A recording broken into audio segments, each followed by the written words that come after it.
Bonjour à tous, ravi de vous retrouver en ce jeudi 7 juin. J'espère que vous allez bien. Vous allez voir aujourd'hui, c'est une émission qui va vous déstresser, qui va vous donner de la bonne humeur, de la joie. Oui, on est comme ça sur la matinale. Vous êtes bien installés, on y va pour le sommaire. Cette abeille est une cousine de la méduse, la fameuse vélèle que revient notre docteur en sciences Patrice Bourgeois. Elles aussi piquent, mais pourquoi? Réponse dans quelques instants. Qu'est-ce qu'elles sont belles, ces vélèles? Un conseil du jour nécessaire, vital, c'est les bons conseils du docteur Patrice Bourgeois. J'adore. Mais oui, parce que tu vas nous parler de quelque chose qui est une merveille du vivant, hein, comme tu nous dis bien souvent. Mais oui, Et il va nous faire découvrir la vélèle. Ça vous dit quelque chose? Parce que alors, moi, je ne connaissais pas. Ça vous parle, la vélèle? Pas du tout. Pas du tout. Personne c'est ne étonnant connaît. parce qu'en fait, c'est hyper courant comme Heureusement que t'es là, bestiole et pourtant, on ne connaît pas. T'appelles ça une bestiole, toi? Une bestiole, Voilà. une Alors, merveille du vivant. on va vous montrer cette merveille du vivant. C'est des images du CNRS, mais alors extraordinaires. De toute beauté. De toute beauté. Oh, regardez comme c'est beau. Magnifique. Alors, vas-y, raconte-nous. On peut commenter en même temps, du coup. Vas-y, commente. Alors, en fait, cette vélèle-là, c'est un petit organisme qui est à la surface de l'eau, dans toutes les mers du globe, et il y en a donc notamment en Méditerranée et dans la région. Et pourquoi je vous en parle? Parce qu'il y a eu des échouages massifs au mois d'avril, on parlera de ça tout à l'heure. Oui. Alors en Parle fait, des choses négatives cette petite bête, aussi étonnant que ça puisse paraître, c'est tout petit, hein, ça fait 4 à 5 cm de longueur, et donc elle flotte avec le disque qu'on voit bleu, Ouais.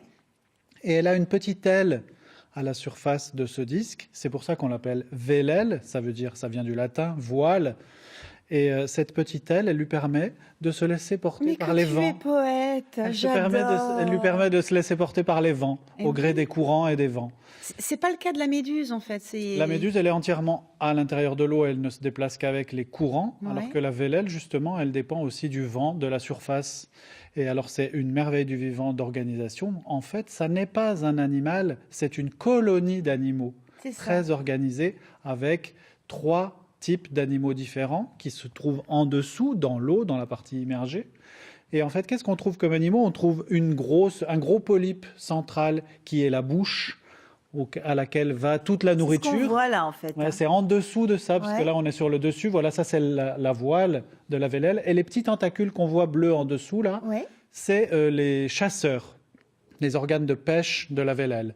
Alors, c'est spécifique vous l'avez dit tout à l'heure, des méduses et aussi des anémones de mer et de cette bestiole. On va vous montrer d'ailleurs à quoi ressemble, enfin, en comparaison, la méduse. Parce que ça m'intéresse de revoir la différence. Qui est là aussi une espèce qu'on trouve un peu trop en Ouais. Méditerranée. Hein, qui est Alors, ça, c'est la méduse. Ah oui, c'est quand même très Non, ça, différent. c'est la vélèle. Ça, c'est une vélèle Et aussi? oui, ça, c'est les échouages de vélèle qu'il y a eu Ah sur oui, le non, côte mais du Var. tu vois pas, là en Les face Alpes. de moi, il y a effectivement de la méduse en face de moi. Donc oui, tout va on trouve bien. pas la même Vélèle chose, là mais et. après, Ah non, mais ils font feu de tout bois en régie. Oui, évidemment, ça, ce sont des méduses, bien sûr. On est bien d'accord. Ouais, d'accord. Tu disais que ces vélèles, donc elles sont en bande. Hein, il y a eu En donc bande des massive. massives. Il y a eu un échouage. Il y a eu Là plusieurs vagues d'échouages ce printemps, pendant tout le mois d'avril, jusque sur la côte bleue. Il y en a eu beaucoup entre la Couronne et en Suez. Ouais. J'en ai vu, moi, quand je suis allé à la plage la dernière fois, il y en avait plein qui étaient échoués. Alors évidemment, quand ça s'échoue, ça sent un peu mauvais, C'est ça. le temps que ça se décompose. Et puis il reste après que cette J'adore. petite structure cartilagineuse, alors là, le c'est- flotteur et la petite Là, aile. c'est incroyable. Hein. On voit Eh mais ben, c'est dans un le Var, un tapis de vélèle. C'est dans le Var au mois d'avril, donc ce sont des images récentes. Et Et toi, ça crée vraiment des pollutions. super. Et toi, tu penses que ça peut être une problématique suite au réchauffement climatique? Alors, il y a 2 théories, parce qu'en fait, la vélèle, c'était décrit comme un organisme rare Oui. au siècle dernier. Et là, ça fait plusieurs années qu'on en voit des échouages de plus en plus massifs. Alors, il y en a qui pensent que c'est dû au réchauffement climatique. Il y en a d'autres qui pensent que ce sont des cycles de reproduction et que D'accord. c'est juste un phénomène cyclique. Pour le moment, on ne sait pas trop, en fait. Alors, j'ai quand même dit en préambule que tu allais nous expliquer pourquoi est-ce qu'elle piquait. Et donc, du coup, je te pose la question. Pourquoi est-ce qu'elle pique? Pourquoi la vélèle pique? Déjà, il faut dire qu'elle est moins dangereuse que la méduse. Très bien. Elle est très peu urticante pour l'homme. Et en fait, c'est la particularité de ces espèces qui ont des espèces de petits harpons microscopiques. Et les harpons sont à l'intérieur d'une cellule qui explose, donc qui Ouais. se sacrifie pour chasser, pour aller planter le harpon dans les proies.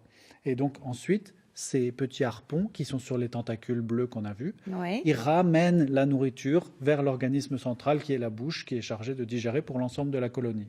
D'accord. Formidable, non?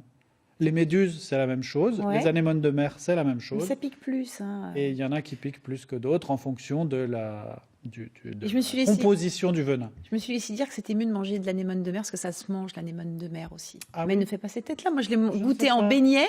C'est terrible à manger, c'est super bon. Ah oui. Oh mon Dieu, la tête sais qui pas, fait. je Vous avez savais jamais pas, goûté Jamais. Ah ben voilà, il faut. Anémone de mer, non. Il ça- faut. Ah oui, non, c'est très très bien. Je vous donnerai les adresses après l'émission. Et ben, c'était encore une fois très très intéressant. Moi, j'aime beaucoup. La prochaine fois, vous savez de quoi il va nous parler? Et ben, des huîtres qui ont des oreilles. Un truc de fou. Eh oui. Je vais remercier tous mes invités qui vont nous rejoindre. Venez autour de moi pour qu'on salue nos téléspectateurs. On va vous souhaiter une belle journée, peu importe qu'il faille de la grisaille, ça n'est pas très très grave.